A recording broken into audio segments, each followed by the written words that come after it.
Om Swastiastu, Semeton Istana Channel, selamat datang di Istana Channel. Badan Litbang dan Diklat Kementerian Agama pada tahun 2020 merilis penelitian yang berjudul Pengembangan Model Kerukunan Hidup Harmoni antara umat Islam, Hindu, dan Buddha di Pulau Lombok. Studi sosio-antropolinguistik yang dilakukan oleh Burhanuddin dan Saharudin. Penelitian ini bertujuan menjelaskan dua aspek, yaitu pola kerukunan dan model kerukunan antar umat Hindu Islam dan umat Buddha Islam. Aspek yang ingin dijelaskan pada pola adalah aspek non-verbal dan aspek verbal. Aspek non-verbal berkaitan dengan perilaku atau aktivitas suatu masyarakat atau individu dalam kerangka menjaga kerukunan antar umat beragama. Adapun aspek verbal menyangkut gejala kebahasaan yang mencerminkan perilaku kerukunan antar umat atau penyesuaian antar suatu umat dengan umat lain. Secara metodologis, penelitian ini mengambil objek masing-masing dua daerah pengamatan atau pemukiman umat Hindu, Buddha, dan Islam yang ada di Kabupaten Lombok Utara. Sebab ketiga umat beragama tersebut sejak bertahun-tahun bahkan berabad-abad telah mampu hidup rukun, damai, serta harmonis. Umat Hindu telah diambil datanya pada masyarakat yang tinggal di Karang Suale dan Karang Jero. Umat Buddha diambil datanya pada masyarakat yang tinggal di Dusun Tebango dan Luk Pasiran Karang Lendang, dan dikumpulkan menggunakan metode pengamatan dan wawancara. Metode pengamatan yang digunakan untuk mengumpulkan data-data dokumentasi serta pengamatan secara langsung di lapangan secara fisik yang menjadi objek dan aspek penelitian. Adapun metode wawancara digunakan untuk mengambil data, baik yang sifatnya non-verbal maupun verbal. Data yang terkumpul kemudian dianalisis menggunakan prinsip-prinsip dalam penelitian kualitatif, yaitu reduksi data, display data, dan simpulan.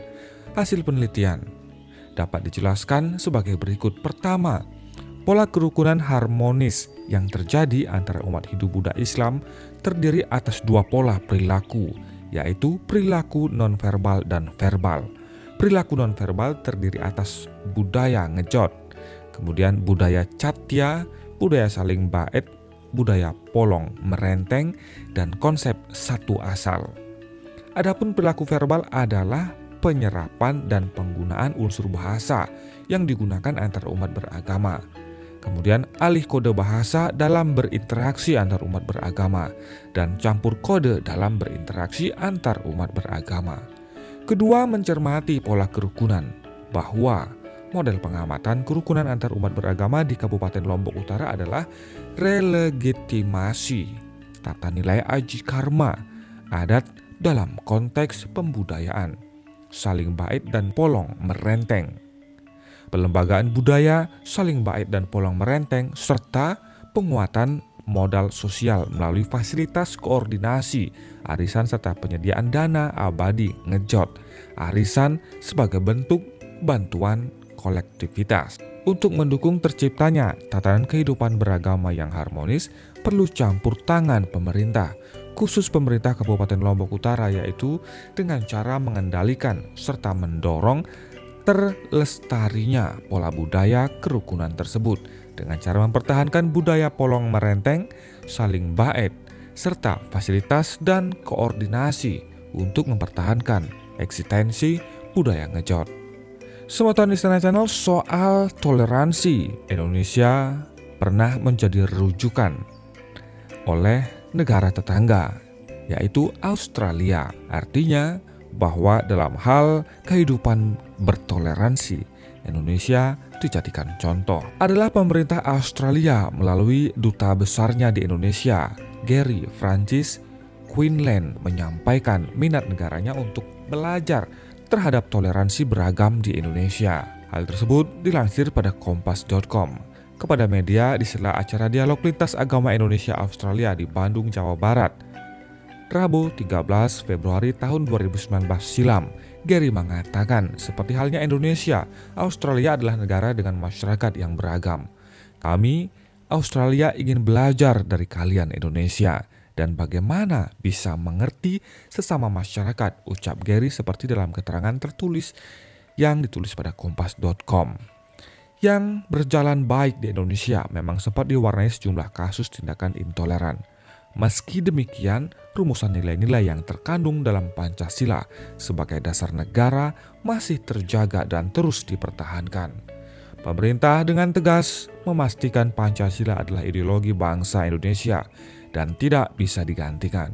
Sebuah kenyataan yang tidak bisa dibantah oleh siapapun bahwa Indonesia menjadi salah satu negara di dunia yang memiliki keberagaman baik dari etnis, suku bangsa, agama, kepercayaan, budaya, tradisi, dan adat istiadat. Sekaligus dipenuhi dengan keberagaman. Indonesia bisa mempersatukan dan hal itu nampak pada semboyan negara yaitu Bhinneka Tunggal Ika, yaitu berbeda-beda namun tetap satu jua. Tak ayal kemajemukan, kebenekaan, dan keberagaman termasuk agama menjadi sesuatu yang tidak dapat ditolak keberadaannya di Indonesia. Bahkan dapat juga dikatakan negara kesatuan Republik Indonesia merupakan salah satu dari sekian negara di dunia yang memiliki tingkat heterogenitas tinggi.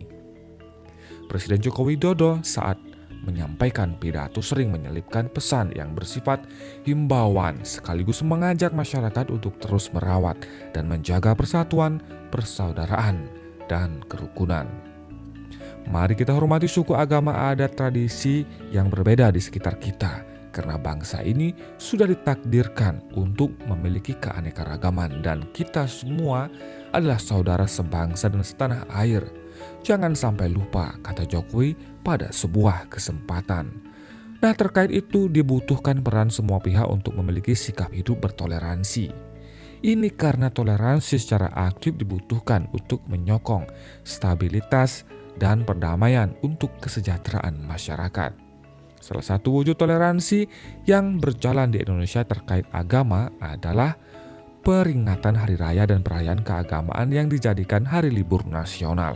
Keagamaan yang dimaksud adalah hari raya dan perayaan keagamaan 6 agama yang diakui di Indonesia yakni Islam, Kristen, Katolik, Hindu, Buddha, dan Konghucu.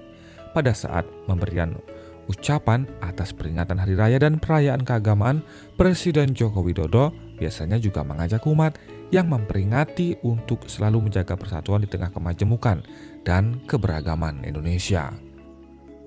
Pemirsa Istana Channel, itulah dia beberapa informasi tentang toleransi yang ada di Indonesia, bahkan dijadikan rujukan oleh Australia untuk dipelajari bagaimana bisa negara sebesar dan semajemuk Indonesia tetap bisa hidup rukun dalam toleransi. Bagaimana pendapat Anda, Sobat Istana Channel? Silahkan tuliskan pendapat Anda di kolom komentar. Terima kasih atas atensi Anda. Sampai jumpa di video selanjutnya. Om Santi Santi Santi.